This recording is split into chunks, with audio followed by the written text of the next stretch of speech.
Hello, എല്ലാവർക്കും പുതിയൊരു വീഡിയോയിലേക്ക് സ്വാഗതം.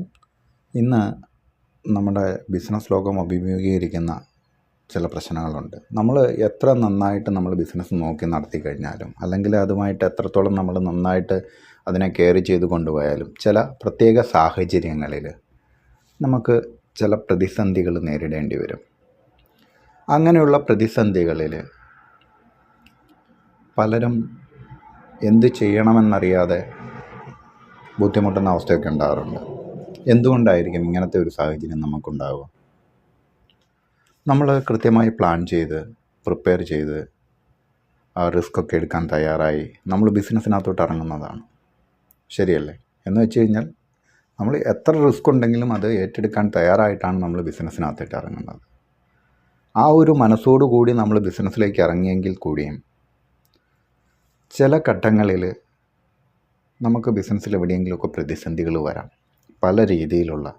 അത് ചിലപ്പം നാച്ചുറൽ കലാമിറ്റീസ് ആയിട്ടായിരിക്കാം, അതുമല്ലെങ്കിൽ നമ്മുടെ പാർട്ട്നേഴ്സ് തമ്മിലുള്ളതായിരിക്കാം, അതുമല്ലെങ്കിൽ സപ്ലയർമാർ തമ്മിലുള്ളതായിരിക്കാം, അല്ലെങ്കിൽ കൺസ്യൂമറുമായിട്ടുള്ള പ്രശ്നങ്ങളായിരിക്കാം,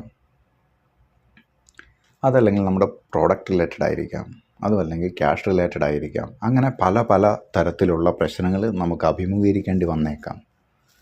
ഇവയൊക്കെ വരുമ്പം പലപ്പോഴും ചില ആളുകൾ എന്ന് വെച്ചാൽ ഏകദേശം ഒരു 10% ആളുകൾ അതിനെ അതിജീവിക്കാറുണ്ട്, പെട്ടെന്ന് തന്നെ അതിന് സൊല്യൂഷൻ കണ്ടെത്തി അതിജീവിക്കാറുണ്ട്. ബാക്കി 90% ആളുകൾ എന്ത് ചെയ്യണം എന്നറിയാതെ പല മാർഗങ്ങൾ തേടിപ്പോകും.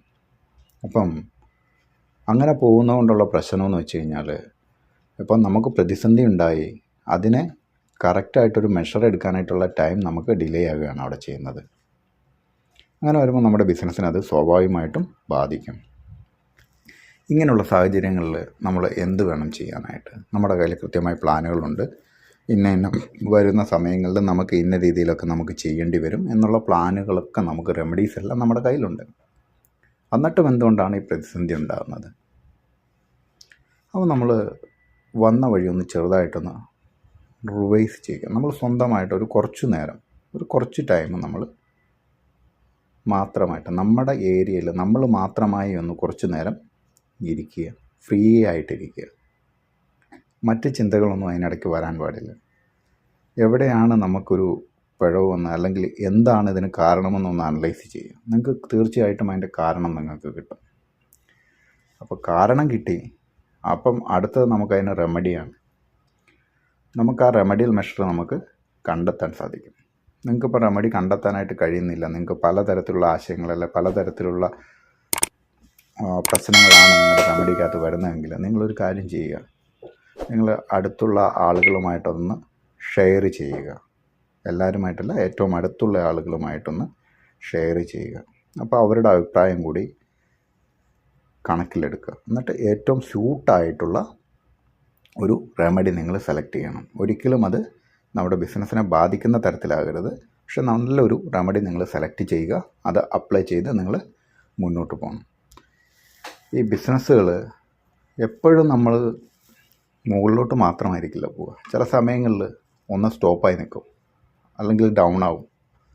അപ്പം ആയിക്കൊണ്ട് ചില സമയങ്ങളിൽ ഡൗൺ ആയിക്കഴിഞ്ഞാൽ അപ്പാവും, ഉറപ്പാണ്. കാരണം ഒരു കുന്നിന് ഒരു താഴ്വരയുണ്ട്, ഒരിറക്കമുണ്ട്. ഒരു കയറ്റത്തിന് ഒരിറക്കം എന്ന പോലെ അത് എല്ലാ മേഖലകളിലുമുണ്ട്. അത് ബിസിനസ് ആയിക്കോട്ടെ, ജീവിതമായിക്കോട്ടെ, എല്ലാത്തിനുമുണ്ട്. അതിനെ നമ്മൾ പരിഹരിച്ച് മുന്നോട്ട് പോകണം എന്നുള്ളതാണ് ഏറ്റവും പ്രധാനം. അത് മാക്സിമം റിസ്ക് ഒഴിവാക്കി തന്നെ നമുക്ക് പരിഹരിക്കാനായിട്ട് ശ്രമിക്കണം എന്നുള്ളതാണ്. നമുക്ക് വരുന്ന പ്രശ്നങ്ങളെ അഭിമുഖീകരിക്കണം. ഒരിക്കലും ഇട്ടെറിഞ്ഞ് ഓടിപ്പോകരുത്. അല്ലെങ്കിൽ നമ്മുടെ നേരെ വരുന്ന ആയുധത്തിനെ നമ്മൾ തടഞ്ഞു നിർത്തുക, അല്ലെങ്കിൽ അതിനെ വഴിമാറ്റി വിടാൻ ശ്രദ്ധിക്കുക. ചില ആളുകളുണ്ട്, എന്ത് വന്നാലും പോന്നോട്ടെ എന്നും പറഞ്ഞ് നെഞ്ചുവിരിച്ച് നിൽക്കും. പക്ഷേ നമുക്ക് ഏൽക്കാൻ പറ്റുന്നത് മാത്രമേ നമ്മൾ തടയാൻ പാടുള്ളൂ. അല്ലാത്ത നമ്മൾ ഒഴിഞ്ഞു മാറണം. എല്ലാ പ്രശ്നങ്ങളും ഞാൻ ഏറ്റോളാം, എനിക്കത് അഭിമുഖീകരിക്കാൻ കഴിയുമെന്നും പറഞ്ഞ് നമ്മൾ നിൽക്കരുത്.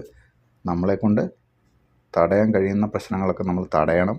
പരിഹരിക്കാവുന്ന രീതിയിൽ നമ്മൾ പരിഹരിക്കണം. എല്ലാത്തിനും കൃത്യമായൊരു മാർഗം അവലംബിക്കണം. നിങ്ങൾ എടുക്കുന്ന ഏതു മെഷേഴ്സ് ആണെങ്കിലും നിങ്ങളതൊരു ഡോക്യുമെൻറ്റ്സ് ആയിട്ട് പ്രിപ്പയർ ചെയ്ത് വെക്കണം. കാരണം ഫ്യൂച്ചറിൽ ഇതേപോലൊരു സിറ്റുവേഷൻ ഉണ്ടായാൽ റെഫർ ചെയ്യാൻ എളുപ്പമാണ്. അപ്പോൾ നമുക്ക് വേറെ റെമഡിയൽ മെഷറൊന്നും എടുക്കേണ്ട ആവശ്യം വരുന്നില്ല. നമുക്ക് ഇത് റെഫർ ചെയ്തിട്ട് വേണമെങ്കിൽ നമുക്കത് യൂസ് ചെയ്യാൻ സാധിക്കും. അപ്പോൾ നമ്മൾ ചെയ്യുന്ന ഏത് വർക്കാണെങ്കിലും എന്ത് റെമഡീസ് ആണെങ്കിലും നമ്മളതൊരു ഡോക്യുമെൻറ്റ്സ് ആക്കി നിങ്ങൾ വെക്കുക. അപ്പോൾ അത് നമുക്ക് ഫ്യൂച്ചറിൽ ഉപകാരപ്പെടും. പിന്നെ ബിസിനസ്സിലെ മേഖലയിൽ പിന്നെ ശ്രദ്ധിക്കേണ്ട കാര്യങ്ങൾ, പ്രതിസന്ധി ഉണ്ടായത് ജനറലായിട്ടാണോ എന്ന് നോക്കണം. അതായത് ഓൾ മാർക്കറ്റിലാണോ ഈ പ്രതിസന്ധി വന്നിരിക്കുന്നത്, അതോ തൻ്റെ ബിസിനസ്സിൽ മാത്രമാണോ വന്നിരിക്കുന്നതെന്നൊന്ന് ശ്രദ്ധിക്കുക. ഓൾ മാർക്കറ്റ് ആണെങ്കിൽ അത് വീണ്ടും പഴയ പോലെ തന്നെയാകും. കുറച്ച് ടൈം എടുത്താലും അത് പഴയ പോലെ തന്നെയാകും. ഇനി നമ്മുടെ മാത്രമാണ് അത് ബാധിച്ചിരിക്കുന്നത് എങ്കിൽ നമ്മുടെ ബിസിനസ്സിൽ എന്താണ് സംഭവിച്ചതെന്നുള്ളത് നമ്മൾ ഒന്ന് പുറകോട്ടൊന്ന് ചിന്തിച്ച് നോക്കി അവിടെ അതിനുള്ള പരിഹാരം അവിടെ ഉണ്ടാവും. അത് കറക്റ്റ് ചെയ്ത് നിങ്ങൾ മുന്നോട്ട് പോവുക.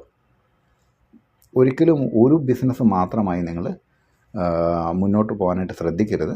നിങ്ങൾ പല ബിസിനസ്സുകളും നിങ്ങൾ കൊണ്ടു നടക്കണം.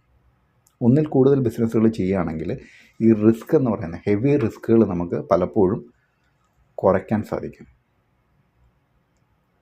ഇപ്പം ഏതെങ്കിലും ഒരു ബിസിനസ്സിൽ എന്തെങ്കിലും നിങ്ങൾക്ക് ഒരു കുറച്ച് നഷ്ടമുണ്ടായെങ്കിലും മറ്റൊരു ബിസിനസ്സിൽ നിങ്ങൾക്കത് ലാഭമാണെങ്കിൽ നിങ്ങൾക്കത് ബാലൻസ് ചെയ്ത് കൊണ്ടുപോകാനായിട്ട് സാധിക്കും. അപ്പം ഇങ്ങനെയുള്ള കാര്യങ്ങളൊക്കെ ശ്രദ്ധിക്കുക. അപ്പോൾ എല്ലാവർക്കും നല്ലൊരു ദിനം ആശംസിക്കുന്നു. നമുക്ക് മറ്റൊരു വീഡിയോയിൽ കാണാം. അതുവരേക്കും എല്ലാവർക്കും നന്ദി, നമസ്കാരം.